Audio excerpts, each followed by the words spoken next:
नमस्कार दोस्तों। Global affairs by Sandeep Manudhane series में आपका हार्दिक स्वागत है। इमेजिन कीजिए एक ऐसी सुपर पावर को जो अमेरिका के लिए रातों का दुःस्वप्न बन गई हो, the nightmare that one always is petrified about. Imagine कीजिए एक ऐसी महाशक्ति को जिसने हर कदम पर अमेरिका की साइंस और टेक्नोलॉजी से न केवल बराबरी की बल्कि एक स्टेप आगे जाके उनको चुनौती दी। और इमेजिन कीजिए एक ऐसी महाशक्ति को जिसने दसों हजारों परमाणु मिसाइलें और बम तैयार करके अमेरिका के बराबर खुद को लाया और अमेरिका को यह संदेश दिया कि हम तुम्हें पूर्णतः नष्ट कर सकते हैं। जी हां, मैं बात कर रहा हूं सोवियत संघ की, union of Soviet socialist republics. आज हम बात करने जा रहे हैं how and why USSR collapsed. आखिर सोवियत यूनियन का पतन कैसे हो गया 1990 में? अगर वो इतनी बड़ी महाशक्ति था और वो किस तरह की महाशक्ति था, हम उस पर भी बात करेंगे। सत्यमेव जयते नानृतम, सत्य की ही जीत होती है, असत्य की कभी नहीं। आइए काम शुरू करते हैं। How and why USSR collapsed.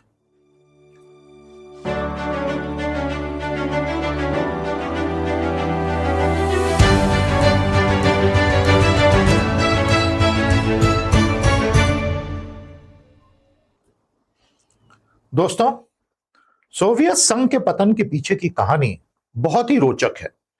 कुछ लोग उसे इंटरनल और कुछ उसे एक्सटर्नल करार देते हैं। उसमें जाने से पहले आपसे एक निवेदन है, इस फॉर्म को स्कैन कर लीजिए, क्यूआर कोड को। एक छोटा सा फॉर्म ओपन होगा, अपना ईमेल आईडी शेयर कर दीजिए। डेली अपडेट्स के मेल हमारी टीम आपको भेजेगी। बहुत बहुत शुक्रिया ज्वाइन करने के लिए। जब कोल्ड वॉर चल रहा था उस वक्त कैनन कहते थे कि ये जो सोवियत संघ है अपने जन्म के समय से ही, यानी 1924 के समय से ही एक मिलिट्री इंडस्ट्रियल कॉम्प्लेक्स रहा है based on the principle of terror. आप इनका डर इसी से समझ सकते हैं। ये अमेरिका के बहुत बड़े जियोपॉलिटिकल एनालिस्ट और एडवाइजर रहे, राजनेताओं को, प्रेसिडेंट्स को बड़ी बड़ी नीतियां इन्होंने बनाई और ये हमेशा सोवियत यूनियन को एक टेरर के रूप में देखते रहे। वाकई इन्हें बहुत डर लगता था क्योंकि सोवियत यूनियन एक महाशक्ति बन चुका था। तो अब हम देखते हैं किस तरह की महाशक्ति। इन्होंने जो अभी कहा, इस कोट को आप कमेंट थ्रेड में रिप्रोड्यूस कर दीजिए और इस पर अपनी जो टिप्पणी है वो जरूर दीजिए। हमारे साथ वीडियो के अंत तक बने रहिए। यह था सोवियत यूनियन का विस्तार। आप देख सकते हैं कि अमेरिका को इससे भय क्यों लगता रहा होगा। इसमें आपको 15 रिपब्लिक्स दिखाई दे रहे हैं। रूस सबसे बड़ा है और वही आज का रशियन फेडरेशन है। और पुतिन को इसी बात से बहुत गुस्सा आता है कि एक समय हम इतने बड़े थे और मिखाइल गोर्बाचेव ने आखिर इसको डिसॉल्व होने ही क्यों दिया। अगर आज भी हम ऐसे ही होते तो आज हम महाशक्ति होते। तो इस तरह की ड्रीम्स उनकी हैं और यूक्रेन युद्ध उसी की एक तरह से परिणति माना जा सकता है। तो जो 15 यूनियन रिपब्लिक्स आपके सामने यहां लिस्टेड हैं, ये सारी की सारी सोवियत कहलाती थी और 91 के बाद ये सब इंडिपेंडेंट स्टेट्स में तब्दील हो गए। Armenia, Azerbaijan, Belarus, Estonia, Georgia, Kazakhstan, Kyrgyzstan, Latvia, Lithuania, Moldova, रूस, तजिकिस्तान, तुर्कमेनिस्तान, यूक्रेन, उज्बेकिस्तान। तो ये हैं वो 15। और आज वैसे ये जो पूरा सेंट्रल एशिया का रीजन है, यहां चीन और रूस की अच्छी खासी रस्साकशी इन्फ्लुएंस की चल रही है। वो एक अलग चैप्टर है। सेंट्रल एशिया पर अगर आपको वीडियो चाहिए तो हमें कमेंट में बताएं, हम जरूर लेकर आएंगे। और उसके अलावा और कौन कौन से टॉपिक्स हैं जो जियोपॉलिटिक्स में, ग्लोबल अफेयर में आप हमसे गहराई से पढ़ना चाहते हैं, समझना चाहते हैं, सुनना चाहते हैं, कमेंट में लिखिए। हम उस पर वीडियो आने वाले दिनों में बना देंगे। तो यह था सोवियत संघ, बहुत ही विशाल और अमेरिका का नाइटमेयर। तो व्हाट वाज द यूएसएसआर, अगर हम ये सवाल पूछें तो दोस्तों 1922 से लेके 1991 तक अस्तित्व में रहने वाला सोवियत संघ यानी union of Soviet socialist Republic, ये एक समाजवादी देश था, संगठन था, देशों का समूह था जिसने समाजवाद की बुनियाद पर एक पूरा का पूरा सिस्टम का निर्माण किया। तो कैपिटलिज्म, सोशलिज्म और कम्युनिज्म, ये तीन धुर होते हैं। तो एक तरफ है कैपिटलिज्म, दूसरी तरफ है कम्युनिज्म, बीच में है सोशलिज्म।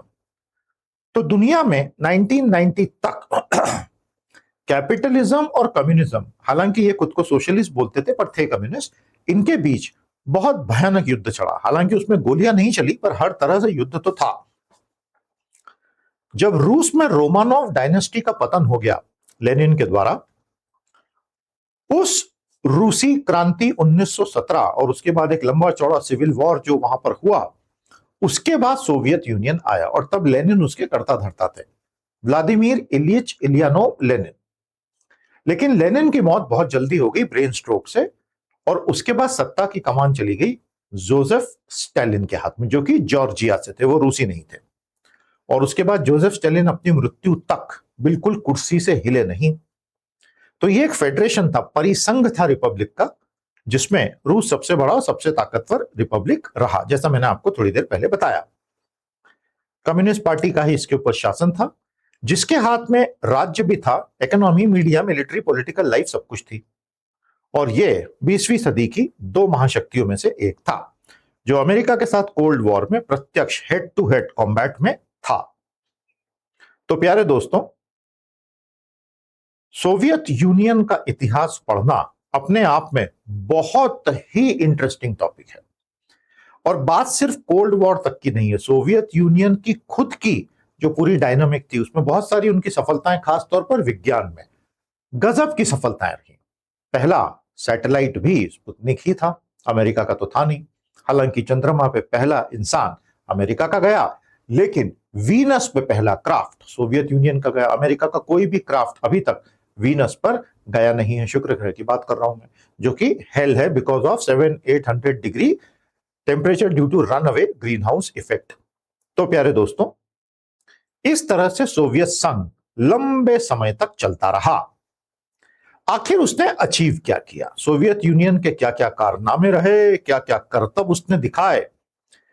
देखिए, सबसे पहले हम इस बात को समझ लें कि सेकेंड वर्ल्ड वॉर में दो गुट थे, एक्सिस और एलाइड शक्तियां। एक्सिस में जापान हो गया, जर्मनी हो गया, इटली हो गया, हिरोहितो, हिटलर, मुसोलिनी। जर्मनी के साथ जो प्रत्यक्ष युद्ध सोवियत यूनियन का हुआ, उसमें करोड़ों सोवियत नागरिकों ने अपनी जान गंवा दी, या तो सोल्जर के रूप में या सिटीजन जो मारे गए, कोलैटरल डैमेज। उसका एक छोटा फ्रैक्शन पश्चिमी देशों के नागरिकों की और सैनिकों की मौत हुई। तो हम ये कह सकते हैं कि द्वितीय विश्व युद्ध जीतने का 90% क्रेडिट सोवियत संघ को जाता है। हालांकि इतिहास में वैसा क्रेडिट कभी दिया नहीं गया, ये बहुत बड़ा अन्याय है इतिहास का। Had it not been for Stalin and his millions of people who were sacrificed, perhaps Hitler would never have been defeated. Not kidding, ऐसा ही होता। तो डिफीट ऑफ नाजी जर्मनी जो थी, वो बहुत बड़ा क्रेडिट सोवियत संघ को ही जाएगा। पहला पॉइंट यह है कि उसने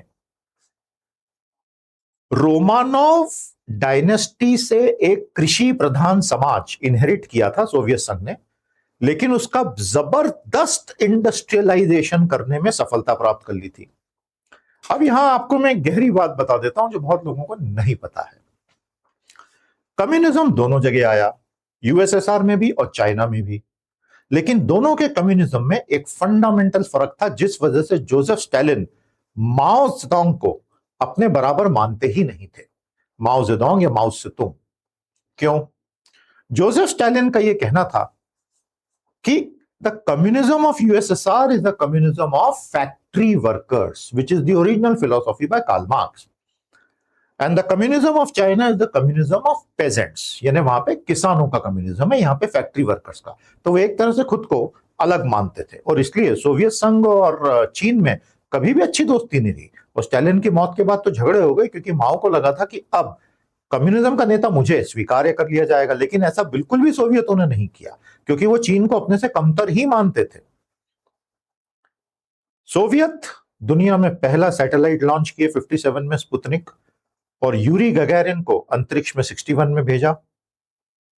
और खास तौर पर जो उन्होंने साइंस, मिलिट्री, एजुकेशन और इंजीनियरिंग में हासिल किया, खासतौर पर मैथ्स, फिजिक्स, एरोस्पेस, डिफेंस, वो अतुलनीय रहा। अमेरिकन भी इस बात को मानते हैं कि जितनी तरक्की विज्ञान में इन लोगों ने की, वो तो अपने आप में पूरी स्टोरी है।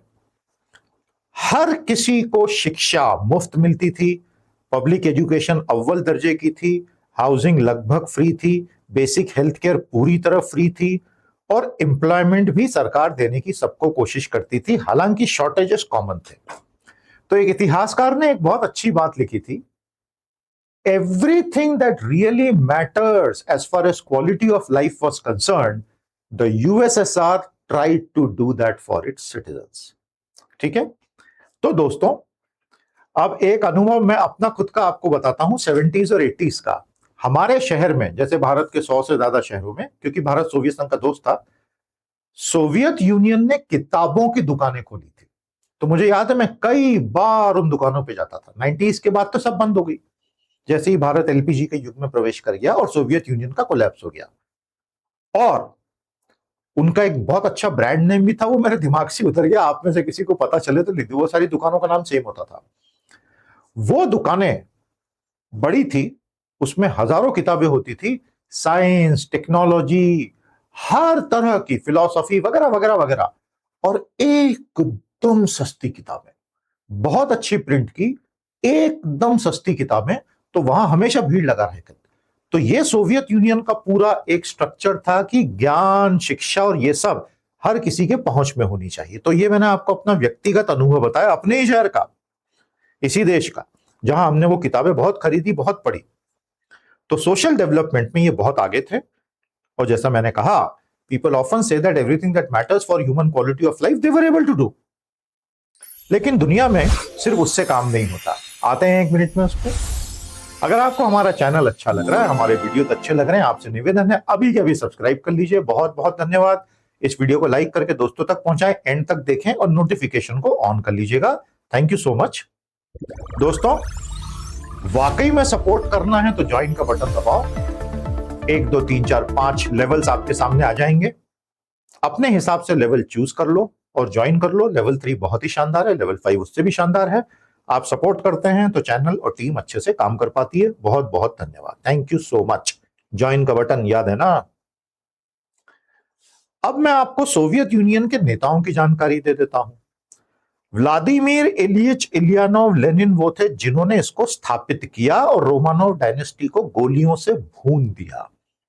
मतलब उन्होंने खुद नहीं भूना, पूरे परिवार को गिरफ्तार करके कई महीनों तक अलग अलग जगहों पर रखा गया और फाइनली येकातेरिनबर्ग नाम के शहर में रात को 1:30 बजे कम्युनिस्ट कार्डर्स ने उन सबको गोलियों से भून दिया और उनकी लाशों को जला के जंगलों में सब राख वगैरह, ताकि कोई आगे डायनेस्टी चल ना सके। रोमानोव डायनेस्टी, उस पर बहुत सारी मिस्टीरियस मूवी बनी है। एक 3 साढ़े 3 घंटे की बायोपिक है, बहुत शानदार, मैंने 20 साल पहले देखी थी। निकोलस एंड अलेक्जेंड्रा, जरूर देखिएगा, बड़ी शानदार ऐतिहासिक मूवी है Nicholas and Alexandra. Vladimir Lenin की मौत वैसे बहुत जल्दी हो गई थी और उन्होंने जब ये सब कारनामे कर दिखाए तो उनका जो खास आदमी था जोसेफ स्टालिन, जिसको लेनिन पसंद नहीं करते थे क्योंकि जोसेफ स्टालिन लूटमारी के काम किया करता था। अब आप बोलेंगे ये कैसी बात। देखिए, जब कम्युनिस्ट पार्टी राजा के निशाने पे थी, निकोलस रोमानोव के, तब उन्हें अपने सारे काम करते रहने के लिए पैसों की जरूरत थी। वो पैसे का इंतजाम जोसेफ स्टालिन किया करता था और वो कोई समाज सेवा, परोपकार के काम से पैसे नहीं लाता था, बैंक लूट लूट के पैसे लाता था। तो Lenin knew what kind of a man Stalin was and as long as he was alive he never allowed Stalin any power. But उनकी मौत के बाद स्टालिन ने सुनिश्चित कर लिया कि सत्ता के सारे केंद्र पे अगले 10 साल पर सिर्फ इसी एक व्यक्ति का कब्जा हुआ और ब्रेन स्ट्रोक से 1953 में स्टालिन की अपने ही डाचा में, जंगल के भीतर वो रहता था, बहुत बड़े डाचा में, वहां उसकी मौत हो गई। एक जबरदस्त पावर स्ट्रगल हुआ और निकिता क्रुश्चेव, जो भारत के मित्र बने, हमेशा भारत की मदद की, भारत आए भी थे, वो अगले 10 से 11 साल के लिए स्टालिन के सक्सेसर बन गए। इसकी बहुत जबरदस्त कहानी है। द डेथ ऑफ स्टालिन नाम की एक मूवी है नेटफ्लिक्स पे, अगर आप देख पाए आपको आनंद आ जाएगा। ये उस पीरियड की जब स्टालिन की डेथ होती है और फिर निकिता के हाथ में सत्ता कैसे आती है। स्टालिन की एक सीक्रेट पुलिस थी जिसका नाम था NKVD। वो एक आतंकवादी समूह था। क्योंकि वो किसी को भी उठा के गायब कर सकता था। और उस एनकेवीडी पुलिस का चीफ था लेवरेंताई बेरिया, बहुत बड़ा विलेन इतिहास का, सोवियत इतिहास का। स्टालिन की मौत के बाद बेरिया ने सब कुछ अपने कब्जे में लेने की तैयारी कर ली थी, लेकिन निकिता ने सोवियत यूनियन के सबसे बड़े सेनापति जुकोव की मदद से बेरिया को गोली मार भेजा शोर करता है, भेजे कि सुनेगा कल्लू तो मरेगा रे कल्लू, जो भी है कल्लू मामा। तो निकिता ने किसी तरह बेरिया को सदाए मौत फटाफट दिलवा के सोवियत यूनियन को एक तरह से आतंक से आजादी दिलवाई। बहुत अच्छे इंसान थे वो। और उनके जो सक्सेसर थे लियोनिद ब्रेजनेव, उन्होंने उनको 1964 में हटाया, लेकिन उनको मारा नहीं और उनको आराम से रिटायर होने दिया शांति से। और वो खुद 82 में हटे। उसके बाद दो छोटे नेता आए, यूरी आंद्रोपोव, कोंस्टेंटाइन चेरनेंको, और फाइनली आए मिखाइल गोर्बाचेव। मिखाइल गोर्बाचेव ही जिम्मेदार थे सोवियत यूनियन के पतन के। एक बहुत ज्यादा अच्छे इंसान थे वो। हुआ ये कि सोवियत यूनियन बहुत सारे कारणों से कमजोर हो गया था, मैं उसी पर आ रहा हूं, लेकिन ये बताना जरूरी है इसलिए। और उनके हाथ में जब सत्ता आई, उनको दिख रहा था कि हम अंदर से एकदम कमजोर हो चुके हैं। उनके पास दो चॉइस थी, टैंक लगा दो, गोली मार दो, सत्ता चलाते रहो। इसके बजाय उन्होंने ग्लासनोस्ट और पेरेस्ट्रोइका शुरू किया, ओपननेस एंड फ्रीडम। तो उसमें लोगों ने बोलना शुरू किया और पूरा सिस्टम ही टूट गया, क्योंकि लोगों ने अंदर की सारी समस्याएं बताना शुरू कर दी। सिस्टम उसके लिए तैयार ही नहीं था। तो ये सबसे बड़े नेता, याद रखिएगा इनके नाम। तो इनकी वीकनेसेस क्या रही? सोवियत संघ की जो 5 बड़ी वीकनेसेस रही कि पहला प्योरली सेंट्रल प्लानिंग थी, जिसने देश को बहुत आगे बढ़ाया। भारत को भी सेंट्रल प्लानिंग ने बहुत मदद की। 2012 तक हमारा आखिरी प्लान लॉन्च हुआ था। 14 में मोदी ने प्लानिंग कमीशन कैंसिल करके, बंद करके नीति आयोग लाया। चाइना में आज भी 5 ईयर प्लान चलते हैं, लेकिन इनोवेशन नहीं हो पाया। तो सोवियत यूनियन की कमजोरी ये रही। पॉलिटिकल सिस्टम में कोई अपोजिशन था ही नहीं, जिस वजह से वन पार्टी सिस्टम की जो कमियां होती हैं कि कोई बोल ही नहीं सकता कि हम कहां गलत जा रहे हैं। तो फिर आप गलत जाते ही जाते हैं, फिर दिक्कत हो जाती है। Ultimately critics help you course correct, अगर आप में मैच्योरिटी है तो। स्टेट सारी इंफॉर्मेशन pravda के थ्रू कंट्रोल करता था और एक फियर और सेंसरशिप का पूरा माहौल था। किसी को मुंह खोलने की आजादी ही नहीं थी। सुना सुना सा लग रहा है। Nationalities outside USSR had different histories, languages and identities which created tension beneath the surface. Soviet union ने ईस्टर्न यूरोप में सैटेलाइट स्टेट बना लिए थे बहुत सारे, लेकिन उनकी कहानी यूएसएसआर से अलग थी। उनका इतिहास, उनकी ज्योग्राफी, उनका कल्चर, उनके लोग, उनकी भाषा सब अलग थी, लेकिन उनको सोवियत रंग में पोता गया। जब जब ऐसा हुआ है इतिहास में, ईस्ट पाकिस्तान को वेस्ट पाकिस्तान ने उर्दू में पोतने की कोशिश की, जबकि वो बंगाली थे। तो उन्होंने युद्ध कर दिया और आजाद हो गए बांग्लादेश। उन्होंने बोला हम नहीं मानते उर्दू को, हमारी भाषा बंगाली है, तुम कैसे हम पे उर्दू थोप रहे हो। पाकिस्तान के लोग जबरदस्ती उर्दू थे, तो रिवोल्ट हो गया। तो जब भी भाषा और खान पान पे चोट होती है तो विद्रोह ही होता है। तो ये ईस्ट यूरोप जो था, बहुत तनाव यहां पैदा हो गया और वो बस टूटने के लिए तैयार ही बैठा था।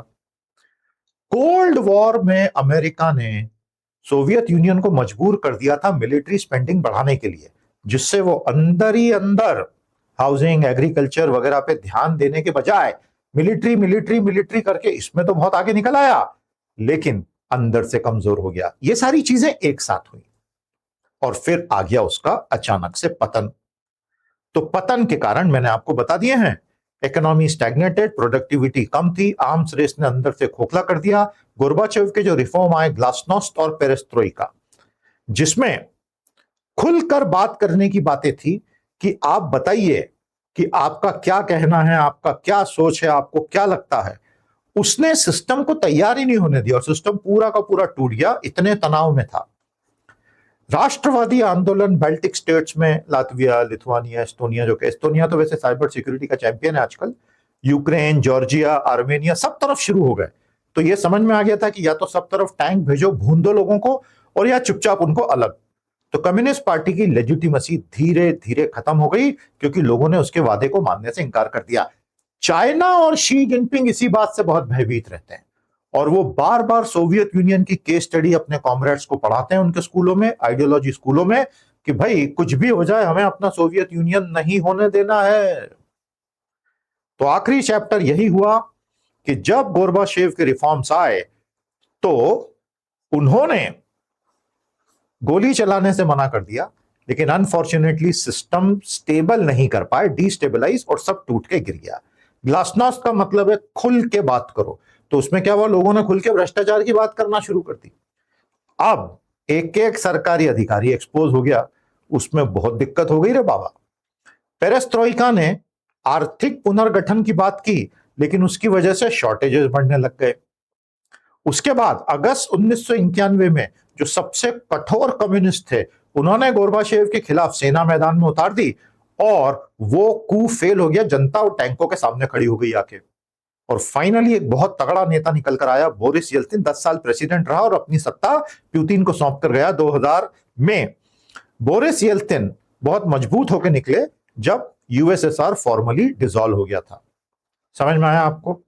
यह थी कहानी पूरी सोवियत संघ के आखिरी। तो अब उसका फॉल आउट जो आज 2026 में हम जिसको भुगत रहे हैं, 15 देश इसमें से निकले, और इस बात का मलाल आज भी व्लादिमीर पुतिन को है कि आखिर हमसे गलती हो कैसे गई और हमने इतने सारे देश बनने कैसे दिए, तो एक ही होना था। रूस के पास मैक्सिमम मिलिट्री पावर और न्यूक्लियर वेपन्स आ गए, डिप्लोमेटिक स्टेटस आ गया, और वही यूएन का परमानेंट रहा सदस्य देश, सिक्योरिटी काउंसिल का। यूक्रेन वगैरह से न्यूक्लियर वेपन्स वापस ले लिए गए, इसलिए लोग कहते हैं कि अगर आज उसके पास होते तो शायद कभी हमला कर नहीं पाता, हालांकि उसके कोड सोवियतों के पास ही थे। लंबी कहानी है। आपको क्या लगता है, यूक्रेन पे धावा होता अगर उनके पास होते न्यूक्लियर वेपन? बताइएगा कमेंट में। बहुत सारे पुराने सोवियत रिपब्लिक बहुत बुरी तरह से इकोनॉमिकली डूब गए। अचानक से अमेरिका दुनिया की सिंगल सुपर पावर बन गया, जिस वजह से अमेरिका में फ्रांसिस फुकुयामा ने एक बहुत बड़ा डिक्लेरेशन कर दिया, द एंड ऑफ हिस्ट्री, कि वेस्टर्न लिबरलिज्म जीत चुका है। हमने पहले फासिज्म को हराया, अब हमने कम्युनिज्म को, अब बचा ही क्या, अब तो दुनिया में सब तरफ वेस्टर्न लिबरलिज्म होगा।